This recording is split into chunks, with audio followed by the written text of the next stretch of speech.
আসসালামু আলাইকুম ওরহমতুল্লাহ। সুপ্রিয় শিক্ষার্থীবৃন্দ, আশা করি তোমরা সবাই ভালো আছো। এই ভিডিওটা তৈরি করছি সপ্তম শ্রেণীর শিক্ষার্থীদের জন্য। 2024 সালে সপ্তম শ্রেণীর ষান্মাসিক মূল্যায়নের শিল্প ও সংস্কৃতি পরীক্ষাটা হবে 6 জুলাই।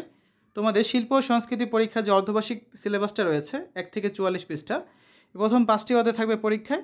তো তার মধ্যে থেকে আমরা 2টা বা 3টা পর্বে তোমাদের অ্যাসাইনমেন্ট ভিত্তিক যে মূল্যায়ন ভিত্তিক যে প্রশ্নগুলো আছে সেগুলো নিয়ে আলোচনা করব। তো আজকে প্রথম পর্বে আমরা এখানে 3-4টি প্রশ্ন দেখব যেগুলো তোমাদের পরীক্ষা আসার মধ্যে সবচেয়ে গুরুত্বপূর্ণ প্রশ্ন।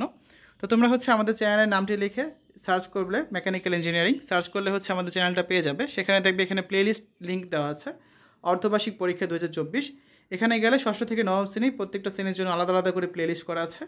সপ্তম শ্রেণীর যে প্লেলিস্টে দেখতে পাচ্ছ, এখানে গেলে তোমরা সপ্তম শ্রেণীর প্রত্যেকটা বিষয়ে নমুনা প্রশ্নপত্র দেখতে পাবে। এছাড়া প্রত্যেকটা বিষয়ের প্রতিটা অধ্যায়ের নমুনা প্রশ্ন, সাজেশন, উত্তর এগুলো দেখতে পাবে। ঠিক আছে, এখান থেকে নিজেদের পরীক্ষার জন্য একটা ভালো প্রস্তুতি নিতে পারবে। এই তোমাদের পরীক্ষার সিলেবাস বা সূচিপত্র। প্রথম অধ্যায় বিশ্বজোড়া পাঠশালা, দ্বিতীয় অধ্যায় নকশা খুঁজি নকশা বুঝি, তৃতীয় অধ্যায় মায়ের মুখের মধুর ভাষা, চতুর্থ অধ্যায় স্বাধীনতা আমার।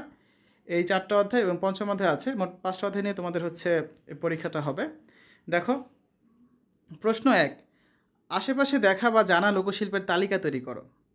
আমি সাম্প্রতিক লোকশিল্পের অন্তর্গত কিছু বিষয় অবলোকন করেছি। এর তালিকা নিম্নে দেওয়া হলো: শীতল পাটি, নকশি কাঁথা, রঙিন শিকা, শাড়ি দিয়ে তৈরি চাঁদোয়া, রিক্সার পেন্টিং, কাঁসার গ্লাসের নকশা করা নাম ও কারুকার্য, পিঠার মধ্যে হাতে করা নানা নকশা, কন্যাকে বউ সাজানোর সময় গাওয়া গান, ধান কাটার গান ইত্যাদি।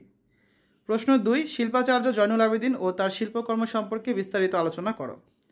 শিল্পাচার্য জয়নুল আবেদিন সম্পর্কে আমি ইন্টারনেট থেকে আরও কিছু তথ্য সংগ্রহ করেছি। যেমন, পূর্ববঙ্গের প্রথম প্রজন্মের শিল্পীদের পুরোধা ব্যক্তিত্ব জয়নুল আবেদিন। জয়নুল আবেদিনের একক প্রচেষ্টায় নারায়ণগঞ্জের সোনারগাঁয়ে লোকশিল্প জাদুঘর ও ময়মনসিংহে জয়নুল সংগ্রহশালা প্রতিষ্ঠিত হয়।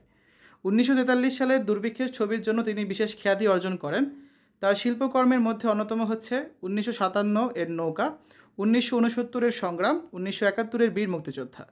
তার 1969 অঙ্কিত নবান্ন, 1974 অঙ্কিত মনপুরা 70 জননন্দিত দুটি শিল্পকর্ম।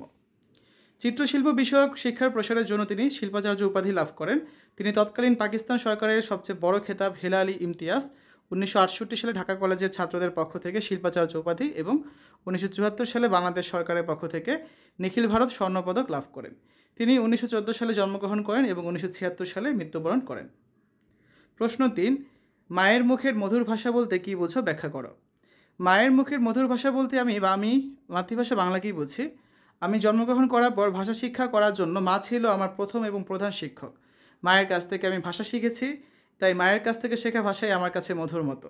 আমি যখন আধো আধো ভাষাতে কথা বলতাম তখন মা আমাকে কোলে নিয়ে প্রতিটি শব্দ সঠিকভাবে উচ্চারণ করতে শিখিয়ে দিতেন। আমরা বেশিরভাগ মানুষই সর্বপ্রথম আঞ্চলিক ভাষায় কথা বলি, কারণ এটি আমাদের মায়ের মুখে শোনা প্রথম বলি। আমাদের প্রথম ভাবের আদান প্রদান এই ভাষাতেই হয়ে থাকে, তাই এই ভাষাকে আমরা মায়ের ভাষা বলি। হয়তো এই কারণেই এই আঞ্চলিক ভাষা আমাদের কাছে এত মধুর। আমাদের অনেকেই ঘরের বাইরে শুদ্ধ বাংলা ভাষায় কথা বললেও নিজের ঘরে নিজের আত্মীয়দের সাথে এই ভাষাতেই কথা বলি। আঞ্চলিকতার মাঝে বেড়ে ওঠা আঞ্চলিক ভাষায় কথা বলি আমরা প্রশান্তি অনুভব করি। তাই মায়ের কাছে প্রথম ভাষা শিক্ষা, প্রথম পাঠ, প্রথম শেখা মিষ্টি শব্দ এসবই মায়ের মুখের মধুর ভাষা, মাতৃভাষা। তাই সব মিলে মায়ের কাছে শেখা ভাষা আমার কাছে মধুর ভাষা।